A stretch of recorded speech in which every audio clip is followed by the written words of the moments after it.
Hoy vamos a hablar de un maravilloso país de América del Sur, hogar de diversas culturas y fruto de la mezcla de gentes que llegaron de todas partes del mundo. Un lugar repleto de vida que tristemente también ha tenido momentos muy duros en su historia. Hoy en Memorias de Pez hablaremos sobre la historia de Colombia. Ubicada en el punto de encuentro entre Sudamérica y Centroamérica, sus primitivos pobladores llegaron hace más de 20.000 años, y hace unos 6.000 años sabemos que ya empezaron a formar distintos asentamientos. Estos pobladores pertenecieron a diversas tribus que aparecieron y desaparecieron, dejando como legado sus lenguas como los arawak, los caribes y los chibchas. Cuando llegaron los primeros colonizadores, los habitantes de estas tierras vivían de la agricultura o del comercio entre pequeñas comunidades separadas entre sí, sin apenas rivalizar con las mayores civilizaciones que florecieron en México y Perú. Así llegaron los españoles, y vale la pena mencionar que aunque Colombia toma el nombre de Cristóbal Colón, este último nunca puso un pie en la región. El primero en llegar ahí en el 1499 fue Alonso de Ojeda, compañero de Colón en su segundo viaje. Tras él, las costas de la actual Colombia se convirtieron en objetivo de muchas expediciones españolas, mientras que por otra parte se fundaron varios asentamientos temporales. No fue hasta el año 1525 cuando Rodrigo de Bastidas puso las primeras piedras de Santa Marta, que por cierto es el asentamiento europeo más antiguo que queda en pie en América del Sur. Posteriormente, en el año 1533, Pedro de Heredia fundó Cartagena de Indias, que llegó a convertirse en la perla del Caribe, siendo el principal centro comercial de la costa colombiana. Al mando de Gonzalo Jiménez de Quesada se inició una conquista de una gran área en la que éste tuvo que derrotar a los chibchas para finalmente fundar la ciudad de Santa Fe.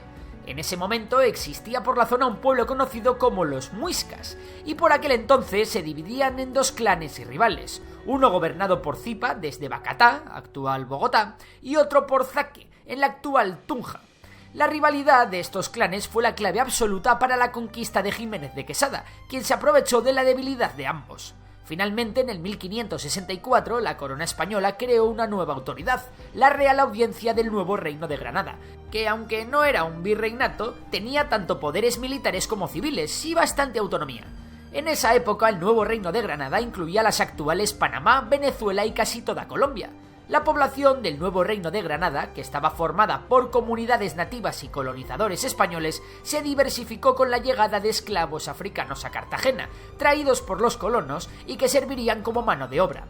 Durante los 2 siglos posteriores, los españoles traerían tantos africanos que estos acabaron por sobrepasar en número a los indígenas. Por su parte, la aparición de los criollos, que eran blancos nacidos allí de padres españoles, se sumó a la mezcla étnica. Con el crecimiento del Imperio Español en el Nuevo Mundo, el rey Felipe V le dio una nueva división territorial a Nueva Granada en el 1717, y Santa Fe, la actual Bogotá, fue nombrada capital de su propio virreinato, que abarcaba los territorios de lo que hoy son Colombia, Panamá, Ecuador y Venezuela. Cabe destacar durante este periodo la expedición botánica del Nuevo Reino de Granada, que se llevó a cabo por José Celestino Mutis y que resultó en la clasificación de más de 20.000 especies vegetales y otros 7.000 animales, además de la fundación del primer observatorio astronómico en la ciudad de Santa Fe de Bogotá. Las costas colombianas fueron víctimas de los ataques de la Armada Británica, que trataban de debilitar a la corona española. El más importante de todos fue el sitio de Cartagena de Indias, en el que 3.000 soldados españoles y 6 barcos derrotaron a una increíble flota británica de 30.000 hombres y 186 navíos. Con el incremento del dominio español, el descontento aumentaba entre los habitantes del virreinato, sobre todo por los monopolios comerciales y los nuevos impuestos. Así, la primera rebelión anticolonial fue la Revolución Comunera, que estalló en Socorro en el 1781, promovida por Manuela Beltrán. Esta revuelta, claramente independentista, acabó con la detención y ejecución de sus cabecillas. Claramente la gente ya se estaba oliendo la despedida de la corona, y además el espíritu revolucionario francés penetró en el país al traducir a Antonio Nariño los derechos del hombre. Esto último se le volvió en contra a Napoleón cuando puso a su hermano en el trono español en 1808, ya que en América le mandaron a paseo y se negaron a reconocerle como nuevo rey. Durante este momento se organizaron numerosas revueltas, como la ocurrida con el florero de Llorente en 1810 en Bogotá. Curiosamente, lo que sucedió aquí es que un comerciante español se negó a prestar un florero a un criollo, y esto encendió una protesta muy bestia que acabó por explotar en la primera junta de gobierno en Santa Fe.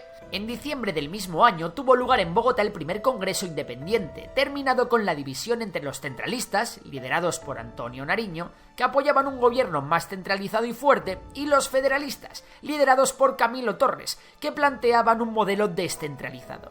Estas facciones serían muy importantes en el desarrollo histórico de Colombia, y sus influencias llegan hasta nuestros días.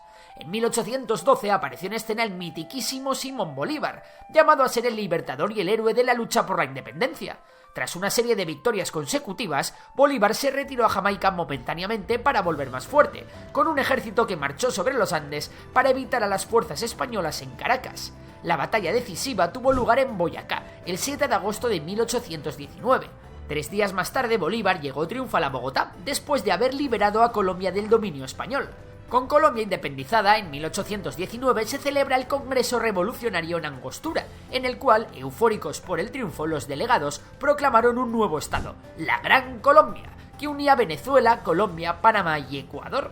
Tras el Congreso de Angostura se celebró otro en Villa Rosario, donde centralistas y federalistas coexistieron durante el mandato de Bolívar, que fue el primer presidente. Sin embargo, años más tarde comenzó la separación de la Gran Colombia, y en 1830 Bolívar renunció a la presidencia. Francisco de Paula Santander, presidente de la recién creada República de Nueva Granada, tuvo que imponer su autoridad para conseguir frenar otra rebelión. Seguidamente se inició una horrible página en la historia de Colombia.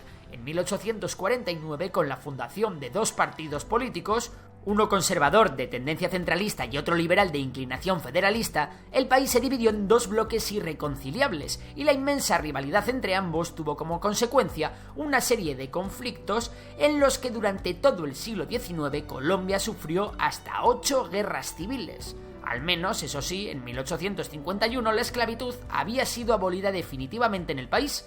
También durante este periodo, en 1858, gracias a una nueva constitución, la República se orienta hacia una vía más federalista.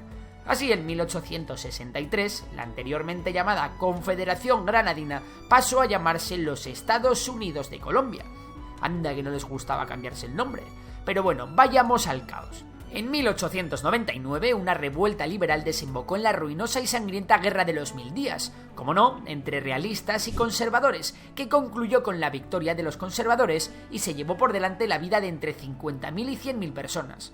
Por si fuera poco, 4 años más tarde sucedió otro desastre para los colombianos, y es que apoyados por Estados Unidos, que tenía grandes intereses en la construcción del Canal de Panamá, los panameños se separaron de la República. No obstante, al principio del siglo XX los colombianos vivieron un corto periodo de paz, en el que la economía prosperaba, sobre todo gracias al café. Así el país gozó de una situación de estabilidad política y social y pudo iniciar el proceso de industrialización. Sin embargo, este proceso se vio frenado a lo bestia por la gran crisis económica de 1929. La inestabilidad volvió a ser el centro del panorama político colombiano, y en 1948 estalló la violencia, la más destructiva de todas las guerras civiles del país, un conflicto que se salió totalmente de madre tras el asesinato del líder liberal Jorge Eliezer Gaitán. Su muerte generó una fuerte revuelta que tiene por nombre el Bogotazo, una matanza en la cual el presunto asesino de Eliezer acabó siendo perseguido y linchado por una multitud que arrastró su cadáver hasta la casa del presidente. Generaciones de colombianos quedaron separadas entre ambos bandos políticos, y sus odios heredados contribuyeron a alimentar ataques de venganza muy duros en las décadas siguientes. En las elecciones de 1950 triunfó el conservador Laureano Gómez e instituyó un régimen dictatorial que reprimió con dureza a la oposición, originando, ¿a que no lo esperáis? Pues sí, otra guerra civil. Muchos liberales, para huir de la represión, se vieron obligados a marchar a las montañas, donde constituyeron bandas armadas que serían de especial importancia más adelante. En junio de 1953, un golpe militar llevó al poder al general Gustavo Rojas Pinilla, que, apoyado por los católicos y los conservadores moderados, quiso instaurar un régimen autoritario. Para echarle, los conservadores y liberales se pusieron de acuerdo por primera vez en su vida, y se acordaron en el Pacto de Sitges una tregua de 12 años, según la cual se turnarían en el poder por periodos de 4 años. Y lo más importante, el acuerdo también rechazaba a cualquier otro partido político. De esta forma, el ejército destituyó a Rojas Pinilla y asumió provisionalmente el gobierno de la nación.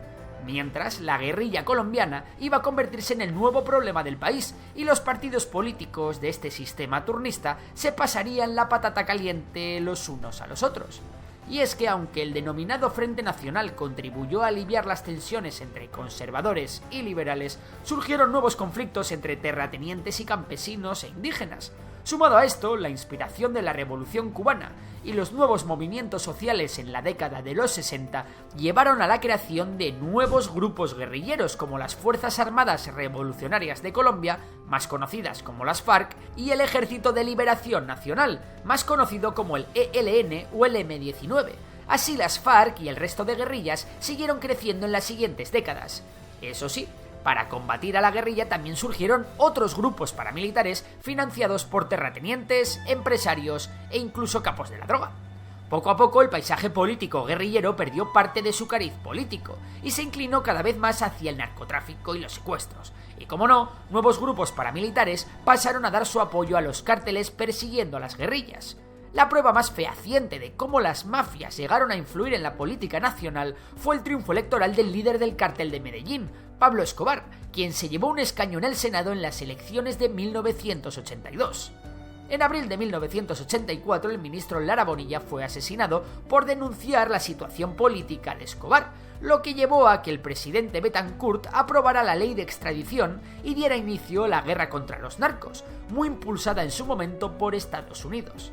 Para quitarse problemas de encima durante esta guerra, se firmaron acuerdos de tregua con los movimientos guerrilleros. Sin embargo, estos acuerdos fueron pronto incumplidos. De hecho, los guerrilleros llegaron a robar la espada de Simón Bolívar y tomaron el Palacio de Justicia de Bogotá en 1985. Así, entre políticos corruptos, mafias, guerrillas y paramilitares, el país era un absoluto infierno, en el que asesinatos, tanto selectivos como en masa, atentados, venganzas políticas, alianzas con paramilitares y demás fechorías estaban a la orden del día. En los siguientes años, Virgilio Barco tuvo que enfrentar el fracaso de las negociaciones con las FARC y el ascenso absoluto del cártel de Medellín, con el que también se intentó negociar. Las críticas al gobierno venían por todos lados, en especial desde las nuevas propuestas políticas en el eje universitario del país. Así, el político Luis Carlos Galán, que representaba un liderazgo en contra de la corrupción sistémica de Colombia, tenía todas las papeletas para llegar al gobierno. No obstante, la violencia se hizo hueco otra vez y el pobre fue asesinado. César Gaviria, del Partido Liberal, tomó la iniciativa de Galán, llegó al poder y promulgó una nueva constitución en 1991 que reemplazó a la de 1886. Tras Gaviria llegó Ernesto Samper, cuyo gobierno fue salpicado por un escándalo de corrupción. Resulta que el tío había recibido financiación del cártel de Cali, y evidentemente esto sentó como un culo a todo el mundo y cerró el grifo de la ayuda militar desde Estados Unidos. De hecho, la economía se vio muy resentida. Esta debilidad fue aprovechada por las FARC, que dio duros golpes al ejército colombiano. Posteriormente, con el gobierno de Andrés Pastrana se intentó un diálogo de paz con las FARC, que no llegó a fructificar del todo, mientras que las guerrillas seguían promoviendo la extorsión mediante el secuestro. Hastiada de violencia, secuestros y asaltos, la nación puso sus ojos en Álvaro Uribe, un político de Medellín cuyo padre había sido asesinado por las FARC. Uribe era un partidario claro de la línea dura, y en las elecciones presidenciales de 2002 presentó un programa claramente antiguerrilla, que acabó por aumentar de forma clara la seguridad del país. Bajo el mandato de Uribe también se negoció la desmovilización de las Autodefensas Unidas Colombianas, las AUC, un importante grupo militar de extrema derecha apoyado por militares, empresarios y narcos. A pesar de todo esto, su presidencia se vio empañada por un horrible escándalo de falsos positivos, en el que se intentó hacer pasar a civiles asesinados por guerrilleros muertos. Finalmente, el ministro de Defensa de Uribe, Juan Manuel Santos, fue votado por mayoría abrumadora y se apuntó un gran tanto al eliminar a Alfonso Cano, líder de las FARC. Tras esto, un nuevo líder llamado Timochenko tomó el control de la guerrilla. Sin embargo, con fama de ser uno de los más beligerantes de la organización, Timochenko sorprendió al país al proponer conversaciones de paz con el gobierno. En diciembre de 2014, las FARC anunciaron un alto al fuego indefinido contra el ejército colombiano, y en 2016 se firmó el acuerdo entre el gobierno y las FARC en Cartagena para acabar con el conflicto por medio de amnistías. Como colofón, el 2 de octubre se realizó un plebiscito preguntando a los votantes si estaban a favor del acuerdo, pero el no ganó por un poco más de la mitad de los votos. Así son las cosas en Colombia. Finalmente, el posterior gobierno de Iván Duque estuvo marcado por numerosos escándalos y, por lo que es más importante, una serie de paros nacionales entre 2018 y 2021 que llevaron a enormes manifestaciones en contra del gobierno por su falta de inversión en educación, por el proceso de paz con las FARC, la represión policial y la reforma tributaria, entre otras muchas cosas. De esto tenéis un vídeo en el canal de hace tiempo. Eso sí, tras estos episodios, Gustavo Petro se convirtió en el primer presidente de izquierdas de la historia de Colombia, iniciando una nueva etapa en el país. Y hasta aquí el vídeo de hoy. Si te ha gustado ya sabes que puedes darle a like, suscribirte y si te gusta la economía, suscribirte también a Memorias de Tiburón, mi otro canal. Por lo demás, un saludo y hasta la próxima.